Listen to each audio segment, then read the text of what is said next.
29 maart 2025, de Weber Fandag. En wat een feest was het. Voor, door en met Weber-fans. Meer dan 20 barbecuers die er hier een geweldig feestje van maakten. We willen dan ook iedereen bedanken die zich heeft ingezet voor die Weber Fandag. En natuurlijk ook de bezoekers.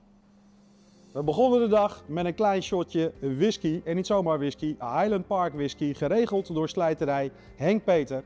En natuurlijk hadden we Good Old Reidse Spanninga als spreekstalmeester. En DJ Stefan, die zorgde voor de fijne deuntjes op de achtergrond. Er zijn op die dag behoorlijk wat beelden geschoten. Check dus ook onze social media kanalen op TikTok, Instagram en Facebook voor leuke filmpjes van de Weber Fandag. De Weber Fandag is een dag voor, door en met Weberfans. En die waren er ook. Pascal, Ronald en Tanja met duveltjesvlees, ik hoop dat ik het goed uitspreek. Robert en Joop met zwarte saté. En natuurlijk de Stoffels met hun heerlijke baobun met buikspek. De tosti van het jaar die kwamen van Tim en Martijn. Dat was echt een heel lekker hapje. Arno en zijn possie die gingen los op de nieuwe Weber Q-modellen. Naast deze fan was er natuurlijk ook nog een hele grote fan helemaal uit Amerika overgekomen. En met fan doen we hem eigenlijk tekort. We kennen natuurlijk Edwin Hennekes. Die heeft zoveel Weber barbecues dat hij tijdens de Weber Fandag een eigen museum had. Maar Gary Haver en zijn vrouw Marjorie zijn speciaal uit Amerika overgekomen om erbij te zijn. We raden iedereen aan om hem te volgen op social media. Gary heeft ook nog een fantastisch verhaal verteld over het ontstaan, de heritage van Weber. Wat gaaf dat zowel Gary als Marjorie erbij waren. Ook de allernieuwste barbecues waren te zien op de Weber Fandag 2025. Zo was de nieuwe smoke te bewonderen en kon je Marco alles vragen over de Sherwood. En natuurlijk was de Weber Slate ook van de partij. Onze grillmaster Jan heeft zich in het zweet gewerkt om teriyaki kip met currypannenkoekjes van deze geweldige tabletop barbecue te toveren. En het was een mooie gelegenheid om de nieuwe grillacademie aan je voor te stellen. Er komen de tapas, de American Classic, Mediterranean en World Street Food. Miranda vertelde je er alles over en ze zijn vanaf nu ook te boeken. En ook onze grillmaster Niels was lekker bezig. Samen met zijn schoonvader Lammert heeft hij vrachten aan biercan chickens van de Master Touch getoverd. En natuurlijk Eddie. Met deze slager heeft de 2 varkentjes opgedeeld en natuurlijk uitgedeeld. En je kon ook je favoriete bloggers en Barbecue Proof ontmoeten. Barbecue Junkie stond met pulled chicken, de barbecue helden met Texas Twinkies, Barbecue Proof met pecorino saus, kippenboutjes en Smoky Sticky Fingers met bananen met Rolo. Dankjewel mannen. Maar er was uiteraard nog meer.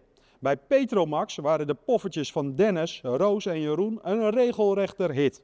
En Mr. Fillet was weer ouderwets aan het beuken. Wat een partij kip is hier doorheen gegaan. Henk, echt respect. Het Dream Team, Ilona, Rick en Marcel zorgden voor jullie drankjes. En die hadden het zo gezellig, die praten nu al over een eigen personeelsuitje. Voor het eerst dit jaar zijn de keukendoeken van Dirty Jack en de olijfolie van Proef Puur aanwezig geweest. En we vonden het erg leuk dat jullie er waren. Ook Houten Snijplank was terug van weg geweest en uiteraard was Resaco weer van de partij. De rupjes van Angus en Oink zijn echt fantastisch en worden volop gebruikt. De winkel was vrijwel leeg. Slijterij Henk Peter was ook lekker bezig met zalm en kip. En we hadden dit jaar ook een tweede kans tent. Artikelen in beschadigde dozen voor weinig. Ze gingen als warme broodjes. Op het grasveld stond traditiegetrouw Laurens van de vouwwagenzaak. En hij had zijn eigen chef Gijs meegenomen. Die stond daar te shinen met zijn do-it-yourself hotdogs. Die waren niet aan te slepen. We hebben echt heel veel lekkere dingen gemaakt. En dat hebben we natuurlijk niet zelf gedaan. Dat hebben we te danken aan onze eigen groenteboer Smink uit Harderwijk. Heine en Koelewijn uit Spakenburg voor de vis. En natuurlijk Mr. Fillet voor de kip. De masterclass kipsnijden van Mr. Fillet was erg gezellig. En alle delen die we gesneden hebben zijn uiteraard op de barbecue gegaan. En dan de WGA-wedstrijd. Een funwedstrijd waar de winnaar naar huis ging met een Master Touch. Serieus, wat een gezellige groep. We hebben heel veel gelachen en uiteindelijk werden Jasper en Daniel van Are You Talking To Me met minimaal verschil de winnaars. Van harte gefeliciteerd. En dan de store. In de store kon je de hele dag terecht bij de vertegenwoordigers van Weber Nederland, Rob en Twan. Bedankt mannen. Maar ook natuurlijk Rob en Jorik hielpen je met alle vragen. En dan hebben we het nog niet eens over Astrid en Esther, die stonden te beuken achter de kassa. Allemaal bedankt. Dat was hem dan, de aftermovie van de Weber Vendag 2025. Wij hebben er met volle teugen van genoten en we hopen dat jullie het ook geweldig vonden. Onze dank gaat uit naar alle vrijwilligers, leveranciers, bloggers, Weber Nederland natuurlijk, Gary Haver en zijn vrouw Majorie. En we hopen dat jullie er volgend jaar weer bij zijn. Weber Vendag 2026, het gaat nog groter worden, nog leuker, er is nog meer te doen. Voor nu, steek hem aan en tot de volgende aflevering.